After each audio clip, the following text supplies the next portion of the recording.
बच्चों का बहाना लगाया हुआ है ना, बस जी वो मैं चाहता हूँ बच्चों का कुछ बन जाए। तो बच्चे बालग हो गए तो करा ना रजिस्ट्रियाँ उनके नाम, फारग हो जाओ, आ जाओ मस्जिद में छोड़ो। लेकिन फिर भी कुंजियां देने को दिल नहीं करता। फिर भी बाबा जी की प्यालियों से मरने के बाद पैसे निकलते हैं, फिर भी उनके तकिए के बीच से भी कुछ वो नोट निकल आते हैं जो अब चलते भी नहीं। गुजर गया जमाना, ये लगते ही नहीं। बुजुर्ग नाराज ना हो जाए, लेकिन जो बात कर रहा हूँ बहरहाल उसके पीछे कुछ पस मंजर है। ये भी बहाना है। बैंक बैलेंस अपने नाम, जमीन जायदाद सारी अपने नाम, और कमाई किसके लिए कर रहा है? बच्चों के लिए। नाम किसका ले रहा है? बच्चों का। ये किस तरह का बहाना ना लगाओ, साफ कहो कि अपने लिए कमा रहा हूं, साफ कहो। क्यों बच्चों का नाम लेते हो जब हर चीज की कुंजी तो रखी हुई है बांध के अपने साथ? हजरत उमर बिन अब्दुल अजीज बादशाह थे।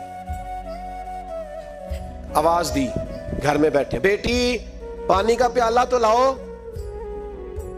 बेटी खामोश हो गई। साथ वाला कमरा बेटी का। फिर आवाज दी, बेटे सुन रही हो? का अब्बा जी सुन रही हूं, पानी का प्याला देना।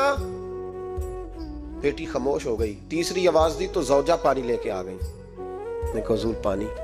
हजरत उमर बिन अब्दुल अजीज को गुस्सा आया, कहने लगे बच्चे किस लिए? वो खुद क्यों नहीं आई? अब इतनी नाफरमान हो गई है कि एक प्याला पानी का बाप को नहीं दे सकती, क्यों नहीं आई? तो जौजा कहने लगी चलें दारगुजर करें। उसने कहा अब्बा को नहीं बताना, पी ले। क्यों नहीं बताना? बताओ क्यों नहीं आई? मैंने उसको पुकारा था, तुम्हें पुकारता तो तुम आती, तुम्हें बताना पड़ेगा। जब बात जरा आगे बढ़ी तो माँ थी ना, बात बेटी की थी, तो अम्मा रो पड़ी, आंखों में आंसू आए। कहा क्यों रोई हो? कहने लगी बेटी का पजामा फट गया, दूसरा है नहीं, और आप लेके भी नहीं देते। कमरे में बैठ के तो पजामा सी रही है, तो कह रही थी अब्बा को बताना ना, उन्हें तकलीफ होगी। तो वो उसके पास दूसरा होता तो आ जाती, एक ही था, तो इसलिए नहीं आई। हजरत उमर बिन अब्दुल अजीज उठे, सर सजदे में रखा, कहने लगे या अल्लाह तेरा शुक्र है, तूने मेरे बच्चों को बकदरे जरूरत रोजी अता फरमाई है। या अल्लाह तेरा शुक्र है। एक रवायत मैंने पढ़ी, कलेजा मुंह को आया। मुस्तफ़ा करीम बैठे थे तो सैयदा आयशा सिद्दीक़ा रदी अल्लाह ताला ने अर्ज की, या रसूल अल्लाह सल्लल्लाहु अलैहि वसल्लम, वो देखें सैयदा फातिमा आ गई है, वो देखें बीबी साहबा बगैर बताए आ गई। हजरत फातिमा तज़हरा आई, हुजूर ने फरमाया फातिमा बगैर इत्तला के? हुजूर छोटा सा काम था। कैसे आई हो? तो बीबी साहबा ने ना, औरतों का पल्लू होता है ना चादर का, तो पल्लू खोला तो एक रोटी बंधी हुई थी, एक रोटी चादर में। यहाँ लोग जेवर बांधते हैं, दौलत बांधते हैं, एक रोटी हजरत फातिमा ने पल्लू में बांधी, खोल के पेश की। बेटे ये क्या है?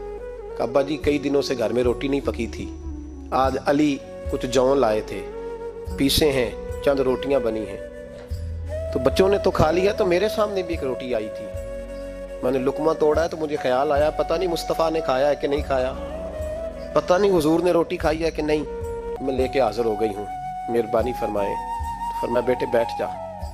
हजरत फातिमा भी बैठ गई। सैयदा आयशा कहती हुजूर भी बैठ गए। फरमाया फातिमा कितने दिनों से नहीं खाया? अर्ज की हुजूर 3 दिन से। फरमाया बेटे मैंने 5 दिन से नहीं खाया, आजा। दोनों बाप बेटी मिल के खाते।